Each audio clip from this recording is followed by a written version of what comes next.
पे राय जानना चाहते हैं। 2300 के भाव पे राजेश जी खरीदारी की है, बताइए क्या करना चाहिए। देखिए ओवरऑल जो है वीकनेस चार्ट में दिखाई दे रहा है।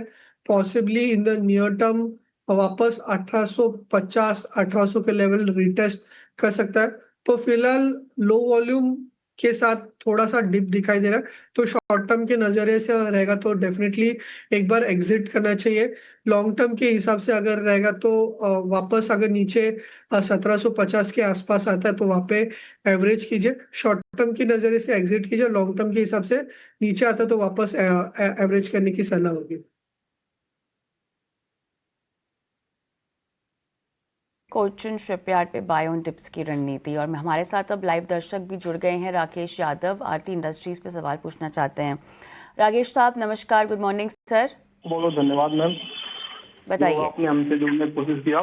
जी मैम मैं उत्तर प्रदेश से बात कर रहा हूँ, राकेश यादव। और मैंने आरती इंडस्ट्रीज ले रखा है शेयर 470 के भाव में खरीद कर रखी है। मैंने बाइंग प्राइस मेरी 470 की है ओके। और मेरे पास 70 शेयर हैं। ठीक है सर। अभी तो तो मैम फिर अभी मुझे फिलहाल क्या करना चाहिए? इसे होल्ड करें, बाई करें, या फिर इसको सर कितना सेल कर रुकना देना चाहेंगे चाहिए? आप इसमें? मैम मेरा तो लॉन्ग टर्म का नजरिया है, मैं तो इसमें रुक सकता हूँ। और वैसे मैंने 2 साल वेट करा, मैं इसमें 3 साल 4 साल और वेट कर सकता हूँ। 3 साल और वेट कर सकते हैं ना? जी चलिए ठीक है, बताते हैं क्या करना चाहिए आपको। राजेश जी, बाइंग प्राइस 470 है और 3 साल का समय। और देखिए कविता जी, व्यू अगर आप देखें तो ये स्टॉक में कहीं ना कहीं एक बॉटम आउट स्ट्रक्चर दिखाई दे रहा है। यहाँ पे अगर आप देखें तो 400 और 430 के रेंज में दिसंबर से जो है कंसोलिडेशन कर रहा है एंड काफी समय के बाद जो है लॉन्ग टर्म मूविंग एवरेज के ऊपर कहीं ना कहीं सस्टेन करने की कोशिश कर रहे हैं, तो यहाँ पे होल्ड रख सकते हैं। नियर टर्म में अगर आप देखें तो एक डबल बॉटम भी बन रहा है, तो पॉसिबली स्टॉक जो है वापस 490 के लेवल से रिटेस्ट कर सकता है।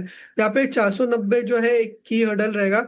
जैसे ही 490 क्रॉस करता है पॉसिबली वहां से फिर एक 100 पॉइंट्स का मूव आ सकता है, टुवर्ड्स 600 भी जा सकता है। तो पहले 490 को का इंतजार कीजिए।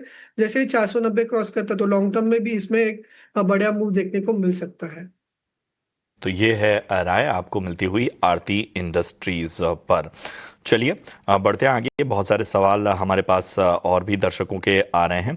उन्हीं में से एक दर्शक हैं और इनका नाम मनीष शर्मा है और खरगांव एमपी से इन्होंने सवाल पूछा है। टीसीएस पे राय जानना चाहते हैं। टीसीएस पे बहुत सारे सवाल आ रहे हैं और जाहिर सी बात है कि उसकी वजह भी है, जिस तरह के नंबर्स आए और उसके बाद जिस तरह से लगातार प्रेशर नजर आया। टीसीएस इन्होंने 3427 के भाव पे राजेश जी लिया हुआ है। 2 से 3 महीने का नजरिया चाहते हैं। देखिए 2 से 3 महीने के हिसाब से मैं कोई मेजर मूवमेंट टीसीएस में नहीं एक्सपेक्ट कर रहा हूँ।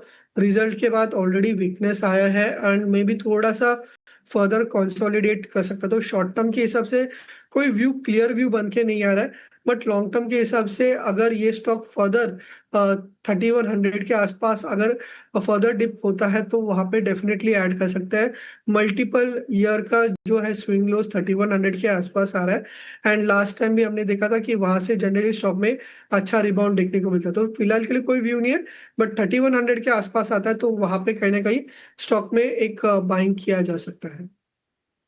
3100 के आसपास लेवल्स आते हैं तो बाइंग इनिशिएट की जा सकती है। मेरे ख्याल से टीसीएस के काउंटर को लेकर बहुत दर्शकों को असमंजस होगा, तो ये राजेश की राय 3100 के आसपास बाइंग की रणनीति। हम आगे बढ़ते